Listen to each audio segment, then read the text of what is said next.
నా కలల కథనం. అందరికీ నమస్కారం. నేను మీ లావణ్యంలోని కథానిక కవితను. ఈరోజు మనం వినబోయే కథ ప్రేమతో నీ జతగా నేను పార్ట్ 4.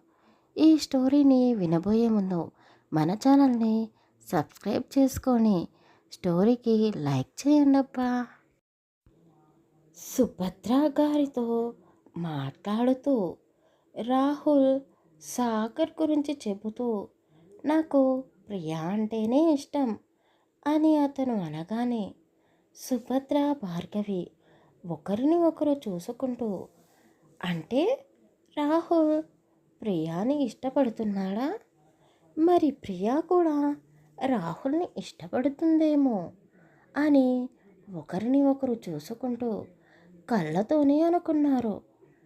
రాహుల్ వాళ్ళకి గుడ్ నైట్ చెప్పేసి పడుకోవడానికి తన గదిలోకి వెళుతూ వెనక్కి తిరిగి వాళ్ళ వైపు చూశాడు. వాళ్ళు గుసగుసగా మాట్లాడుకుంటూ ఉంటే ఒక్కసారిగా అమ్మమ్మ గారు అని పిలిచాడు. వాళ్ళ మాటలు అతనికి వినిపించాయేమో అని ఇద్దరు కంగారు పడ్డారు. అయ్యో రాహుల్ బాబు, ఏం కావాలి? మీ గదిలో నీళ్ళు పెట్టేశాను అని భార్గవి తడబడుతూ అనగానే రాహుల్ నవ్వుతూ అదేమీ కాదండి అమ్మమ్మగారు, రేపు నాకు మీ ఊరి మండల ఆఫీస్లో కాస్త పని ఉంది, నేను అక్కడికి వెళ్ళాలి. నాతో పాటు తెలిసిన వాళ్ళని ఎవరినైనా పంపిస్తారా అని అతను అనగానే భార్గవి ఉఫ్ అని గాలి బయటికి ఊదుతూ ఆమె చేతిని చెంపలపై పెట్టుకుంటూ ఓస్ అంతేనా? మా చిట్టమ్మకు గ్రామ పంచాయతీలోనే కాదు మండల ఆఫీస్లో కూడా అందరూ తెలిసిన వాళ్ళే. మీకు ఎలాంటి పని ఉన్నా మా చిట్టమ్మ చీటికలో చేసి పెడుతుంది అని భార్గవి అనగానే రాహుల్ ఆమె వైపు చూస్తూ ఏంటి నువ్వనేది నిజమేనా? కానీ చిట్టి నాతో రావడానికి ఒప్పుకోదేమో అమ్మమ్మగారు, ఇంకెవరైనా సరే మీరు నాతో పాటు పంపించండి అని రాహుల్ మళ్ళీ అడగడంతో సుభద్ర కూడా నవ్వుతూ అవసరం లేదు బాబు, చిట్టీనే నీతో పాటు వస్తుంది, దాన్ని నేను పంపిస్తాను కదా, నువ్వు వెళ్ళి హాయిగా పడుకో అని సుభద్ర అనగానే రాహుల్ ఆలోచిస్తూనే మెట్లెక్కుతూ చిట్టి నాతో వస్తుందా? మధ్యాహ్నం నాతో చిన్న గొడవ పెట్టుకొని ఇప్పటి వరకు నా ముఖం కూడా చూడలేదు, అలాంటి పిల్ల నాతో బయటికి వస్తుందా అని ఆలోచిస్తూనే రాహుల్ ల్యాప్టాప్లో తన పని తాను చేసుకొని ఫ్రెండ్స్తో వీడియో కాల్ మాట్లాడేసి నిద్రపోయాడు. రాహుల్ ఇంట్లో వాళ్ళ అందరికంటే ముందే నిద్ర లేచి అలా బయటికి వాకింగ్ వెళ్ళి ఇంటికి వస్తూ ఉంటే చిన్నపిల్లల గ్యాంగ్ అంతా యుద్ధానికి వస్తున్నట్టుగా రాహుల్ కంటే ముందుగానే పరిగెత్తుకుంటూ అతన్ని పక్కకి తోసేస్తూ చిట్టి, ఒసేయ్ చిట్టి, ఇంకా ఎంతసేపు పడుకుంటావే, లేచి బయటికి వస్తావా రావా అంటూ పిల్లలందరూ అరవడంతో అక్కడ ఏం జరుగుతుందో అర్థం కాక అలాగే బనియన్పై ఉన్న అతను చెమటలు పట్టిన శరీరంతో చిట్టి గది వైపే చూస్తూ ఉన్నాడు. ఆ పిల్లలని చూసి సుభద్ర నవ్వుతూ వారిపై అరుస్తూనే వరేయ్ ఆపండ్రా మీ అల్లరి, అది లేచింది అంటే మీ తాట తీస్తుంది అని ఆమె ఎంత చెబుతున్నా వినకుండా పిల్లలు అలాగే అరుస్తూ ఉంటే చిట్టి ఆ అరుపులకు మత్తుగా నిద్రలేస్తూ కళ్ళు నలుచుకుంటూ బయటికి వచ్చి చూడగానే ఆ పిల్లల కంటే ముందు రాహులే తన శరీరాన్ని చూపిస్తూ కనిపించడంతో ఆమె కోపంగా అతని వైపు చూస్తూనే, ఏయ్ ఏంటి పొద్దు పొద్దున్నే సినిమా హీరో లెక్క నీ షో చూపిస్తున్నావు అని చిట్టి రాహుల్పై పెద్ద నోరేసుకొని అరవగానే అతను దడుచుకుంటూ పక్కనే ఉన్న టవల్ తీసుకొని అతని చుట్టూ కప్పేసుకున్నాడు. అక్కడే ఉన్న సుభద్ర చిట్టి మాటలు విని ఆమెపై కోప్పడుతూ, ఏయ్ కృష్ణ, నోటికి హద్దు అదుపు లేకుండా పోయింది. ఆ అబ్బాయిని ఇలా ఇప్పటి వరకు పడుకోలేదు. పొద్దున్నే లేచి వాకింగ్ చేసి ఇప్పుడే వచ్చాడు అని సుభద్ర అనగానే చిట్టి వాళ్ళ నానమ్మ వైపు కాస్త కోపంగా చూస్తూనే, ఏంట్రా మీరందరూ కట్టకట్టుకొని ఇంటి మీదికి పడ్డారు? అయినా నేను పని పాట లేకుండా బారెడు పొద్దెక్కేదాకా ఏమీ పడుకోవడం లేదు. పొలంలో పని చేస్తే బాగా అలసట వస్తుంది. ఆ అలసటలో ఎంతసేపు పడుకుంటున్నానో నాకే తెలీదు అని ఆమె అనడంతో ఆ గుంపులో ఒక చిన్న బాబు, అక్క, నువ్వు ఎందుకు పని చేస్తున్నావే? పెళ్లి చేసుకొని హాయిగా అత్తారింటికి వెళ్ళిపోతే నీ మొగుడే అన్ని పనులు చేసి పెడతాడుగా అని ఆ చిన్న పిల్లవాడు అనగానే అక్కడ ఉన్న పిల్లలతో పాటు సుభద్ర కూడా నవ్వుతూ, చూసావా, వాడుకున్న తెలివి నీకు లేదు, ఎందుకు పని చేయాలి, ఎందుకు అలసిపోవాలి అని అంటూనే వాళ్ళతో పాటు కలిసి పెద్ద పెద్దగా నవ్వుతూ ఉంది.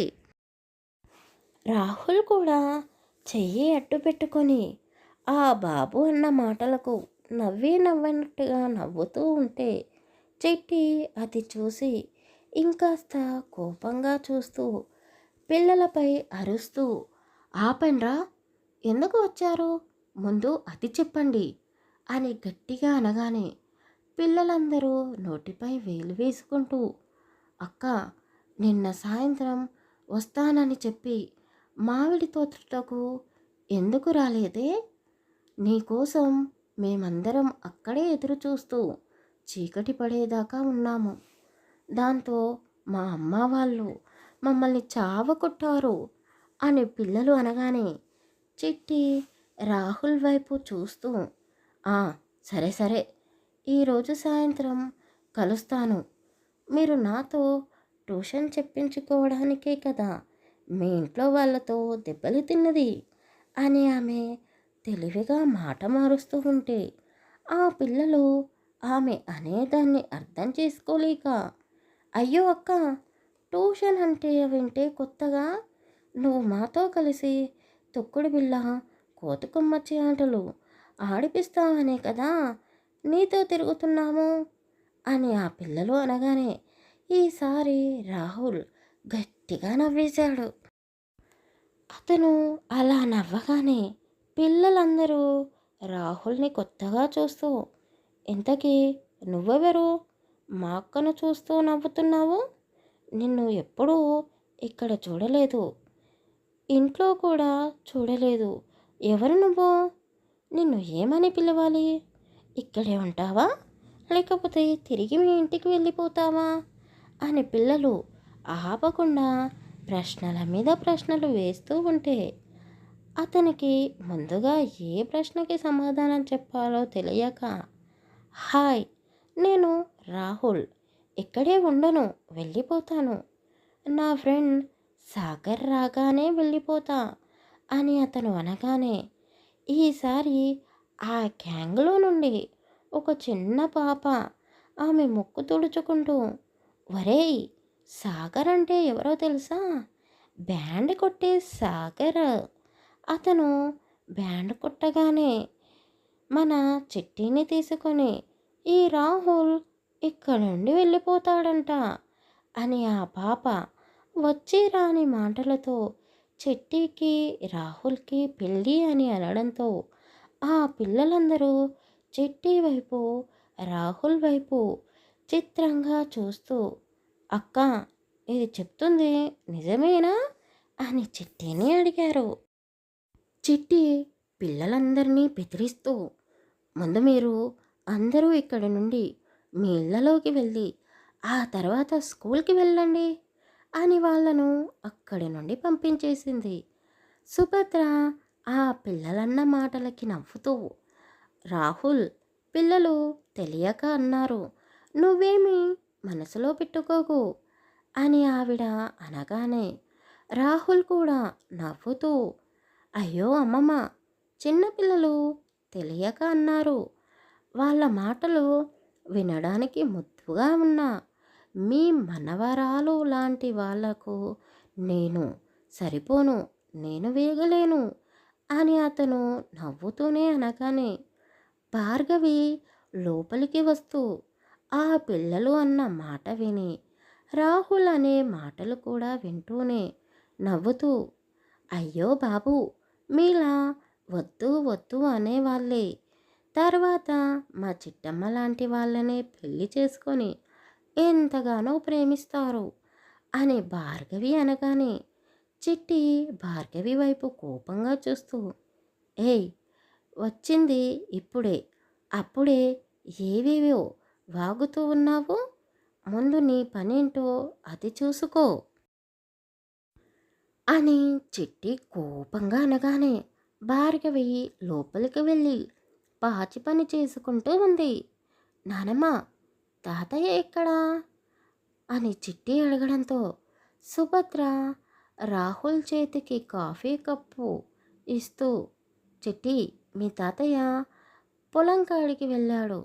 నువ్వు ఈరోజు పొలం వద్దకు వెళ్ళకుండా ఈ రాహుల్ బాబుని తీసుకొని కాస్త మండల ఆఫీస్ వరకు వెళ్ళిరా అని ఆమె చెప్పగానే చిట్టి రాహుల్ వైపు తన కనుబొమ్మలను పైకి లేపి మరీ చూస్తూ, నానమ్మ, ఈరోజు నాకు చాలా పనులున్నాయి. నాకు ఇతన్ని బయటికి తీసుకొని వెళ్ళి తిప్పే అంత టైం లేదు అని పెడసరంగా జవాబు చెప్పడంతో చిట్టిని బతిమాలుతూ ఉండగానే వెంకటేష్ ఫోన్ చేసి, చిట్టి, కాస్త సిటీ వరకు వెళ్ళి నేను వాట్సాప్లో పెట్టిన లిస్టు తీసుకొని రా అమ్మా అని అతను చెప్పగానే చిట్టి అతని మాటకు ఎదురు చెప్పకుండా సరే అని ఫోన్ పెట్టేసింది. ఏంటి చిట్టి, ఎవరు ఫోన్ చేసింది అని సుభద్ర అడగగానే చిట్టి కాఫీ తాగుతూ ఉన్న రాహుల్ వైపుకు చూస్తూ, నానమ్మ, వెంకటేష్ తాత ఫోన్ చేశాడు, నేను ఇప్పుడే వెళ్ళాలి. నేను రెడీ అయ్యి వచ్చేలోపు అతన్ని కూడా రెడీ కమ్మని చెప్పు. ఒక్క నిమిషం లేట్ అయినా నేను ఎవరి కోసం వెయిట్ చేయకుండా వెళ్ళిపోతా అని చెప్పి అతనికి అర్థమయ్యేలా ఇండైరెక్ట్గా చెప్పేసి చిట్టి తన గదిలోకి వెళ్ళి ఫ్రెష్ అయ్యి బయటికి వచ్చేలోగా రాహుల్ ఆమె కంటే ముందుగానే వచ్చేసి కార్ వద్ద వెయిట్ చేస్తూ ఉన్నాడు. చిట్టి వాళ్ళ నానమ్మకు చెప్పేసి వెళ్ళబోతూ ఉంటే సుభద్ర చిట్టి చెయ్యి పట్టుకొని ఆపుతూ, కృష్ణ, నువ్విలా దుడుసుగా ఉంటే ఎలా చెప్పు? ఆ అబ్బాయి పాపం అమెరికాలో పుట్టి పెరిగాడు. అయినా కానీ ఎంత ఓపికగా ఉన్నాడో చూడు. పైగా సాగర్ బాబుకు ఫ్రెండ్ అంట. వరుసకి ఇద్దరు అన్నదమ్ములు అవుతారు. అలాంటి అబ్బాయితో నువ్వు చీటికి మాటికి గొడవ పెట్టుకుంటే సాగర్ బాబు నీ గురించి ఏమనుకుంటాడో నేను ఎందుకు చెప్తున్నానో కాస్త అర్థం చేసుకొని రాహుల్తో కాస్త మంచిగా ఉండు అని సుభద్ర చెప్పడంతో చిట్టి ఆమె మాటలకు చిరాకు పడుతూ, అబ్బబ్బా, సరేలే, ఎలాగో అలా అతనితో అయితే మాట్లాడుతున్నాను కదా అని చెప్పేసి చిట్టి కార్ వద్దకు వెళ్ళి డ్రైవింగ్ సీట్లో కూర్చోబోతూ ఉండగా రాహుల్ ఆమెకు చెయ్యి అడ్డు పెడుతూ, చిట్టి, నేను డ్రైవ్ చేయనా అని రిక్వెస్ట్ చేస్తూ అడిగాడు. వాళ్ళిద్దరినీ గమనిస్తూ ఉన్న సుభద్ర అక్కడే ఉండడంతో చిట్టి వాళ్ళ నానమ్మ ముందు అతనితో గొడవ పడలేక, సరే, నువ్వే డ్రైవ్ చెయ్యి అంటూ అతను చేతిలో కార్ కీస్ పెట్టి వెనక సీట్లో కూర్చోబోతూ ఉంటే, చిట్టి, ఒక్క నిమిషం, నువ్వు వెనక కూర్చుంటే నేను నీకు డ్రైవర్‌లా అనిపిస్తానేమో. అదీ కాక ఈ ఊళ్ళో రూట్స్ నాకు తెలియదు కదా! నువ్వు పక్క నుండి చెప్తుంటే నేను డ్రైవ్ చేస్తూ ఉంటాను అని అతను అనగానే డోర్ గట్టిగా వేస్తూ నేను నీ పక్కన కూర్చున్నా, వెనకాల కూర్చున్నా, ఈ రోజుకి నువ్వు నా డ్రైవర్వే అని అనగానే రాహుల్ ఆమె వైపు చూస్తూ సైలెంట్గా కార్ స్టార్ట్ చేశాడు. చిట్టి రూట్ చెప్తూ ఉంటే అతను డ్రైవ్ చేస్తూ ఉన్నాడు. అతను సడన్గా బ్రేక్ వేయడంతో చిట్టి అతనిపై అరుస్తూ, ఓయ్, ఏంది గిట్ల నడుపుతున్నావు? అసలు నీకు కారు నడపడం వచ్చా లేదా అని అడిగింది.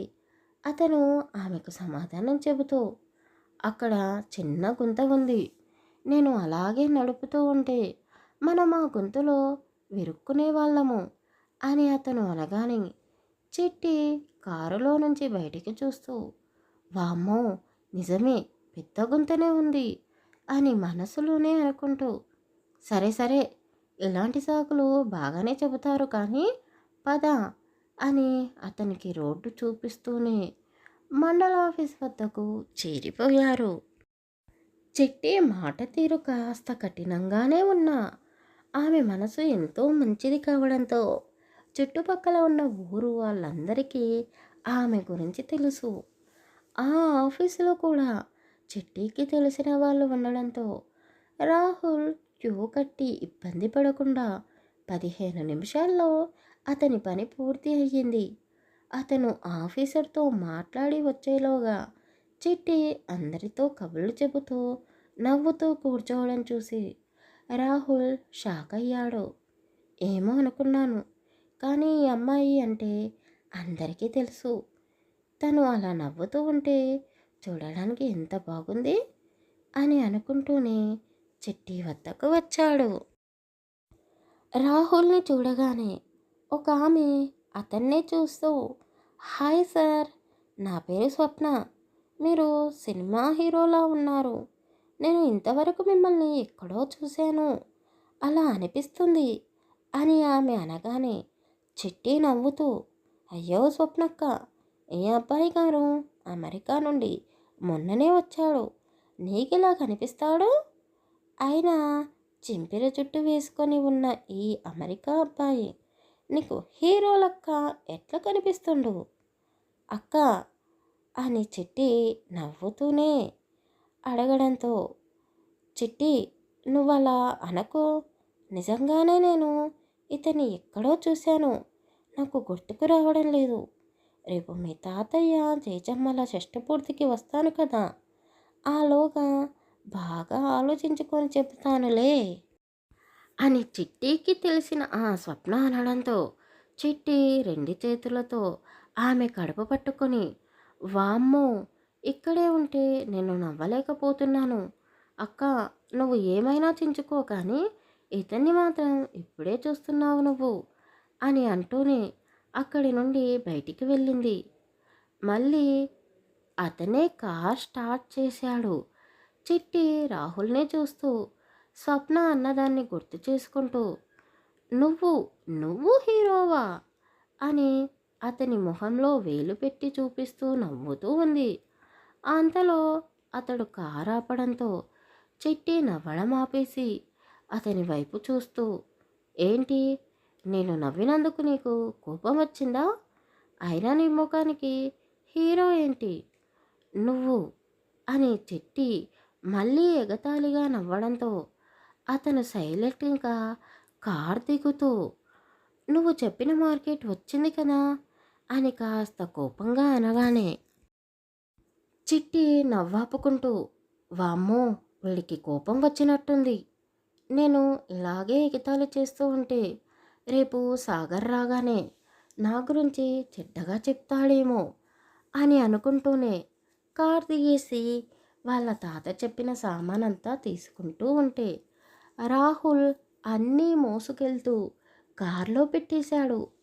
చిట్టి, ఇంకా ఏమైనా సామాన్లు ఉంటే ఇప్పుడే గుర్తు చేసుకో అని అతను పదే పదే గుర్తు చేస్తూ ఉంటే ఆ చిట్టి కూడా ఆమె మర్చిపోయినవన్నీ గుర్తు చేసుకొని మరీ కొంటూ ఉంది. రాహుల్ ఆమెకు హెల్ప్ చేస్తూ ఉంటే ఆమెకు చాలా బాగా అనిపించింది. ఎప్పుడూ ఒంటరిగానే అన్ని పనులు చేసుకునే చిట్టి ఈరోజు అతని సాయం తీసుకుంటూ ఉంటే అలసట అన్నది లేకుండా ఎంతో హుషారుగా షాపింగ్ మొత్తం చేస్తూ ఉంది. చిట్టి వాళ్ళ తాత చెప్పిన లిస్టు మొత్తం తీసుకొని తిరిగి ఇంటికి బయలుదేరిపోయారు. రాహుల్ ఆమెకు ఎంతగానో సాయం చేసినా కూడా కనీసం చిట్టి అతనికి థ్యాంక్స్ కూడా చెప్పలేదు.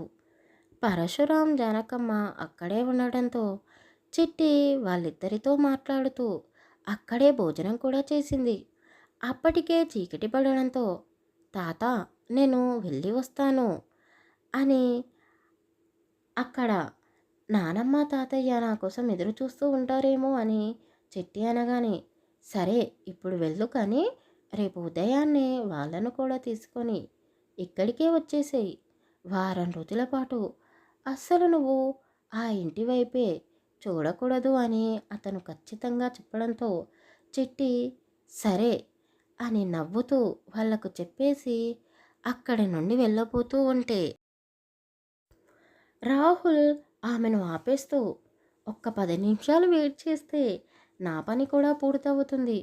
అప్పుడు ఇద్దరం కలిసే వెళ్ళొచ్చు కదా అని అతను అనగానే చిట్టి అతనికి ఎదురు జవాబు ఇవ్వకుండా సైలెంట్గా ఉండి అతను చేసే పనిని చూస్తూ ఉంది. వామ్మో!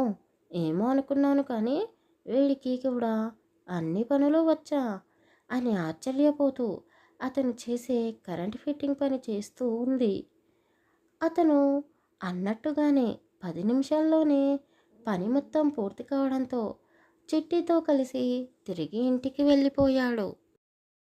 అలా రాహుల్ వచ్చిన 2 రోజుల్లోనే ఆ ఇంటికి ఈ ఇంటికి ఎంతో ప్రేమగా ప్రేమను పెంచుతూ వాళ్ళకి ఏం కావాలన్నా దగ్గరుండి చూసుకుంటూ ఉన్నాడు. సుభద్ర అయితే రాహుల్ని సొంత కొడుకులా ఊహించుకుంటూ అతనికి ఇష్టమైన ఫుడ్ చేసి పెడుతూ ఉంది. అందరూ రాహుల్ని పొగిడేస్తూ ఉంటే చిట్టికి నచ్చడం లేదు. వీడు నిన్న కాక మొన్న వచ్చి అందరి నోట్లో నాలుకలా అయిపోయాడు. ఎలాగైనా వీడిని అందరూ మర్చిపోయేలా చేయాలి అని చిట్టి అనుకుంటూ ఉండి పువ్వులు అల్లకుండా దారంతో కుస్తీ పడుతూ ఉంది. అప్పుడే ఆమె వెనకాల నుండి చల్లని చేతులు వచ్చి ఆమె కన్నులు మూసేస్తూ ఉన్నాయి. ఆ చేతి స్పర్శ తాకగానే చిట్టి ఉలిక్కిపడుతూ ఆమె ఒడిలో ఉన్న పువ్వులన్నీ కిందకి పడేసింది. ఏయ్, ఎవరు నా కళ్ళు మూసింది? మర్యాదగా నా కళ్ళపైకించి చేతులు తీసేయండి. నాకు చీకటంటే భయం అని చిట్టి నోటికొచ్చినట్టు అంటూ ఉంటే రాహుల్ గట్టిగా నవ్వాడు. అతని నవ్వుకి చిట్టి కోప్పడుతూ, ఏయ్ చింపిరి చుట్టోడా, ఇదంతా నువ్వే చేస్తున్నావు కదా అంటూ చిట్టి నోటికొచ్చినట్టు రాహుల్ని తిడుతూ ఉంది.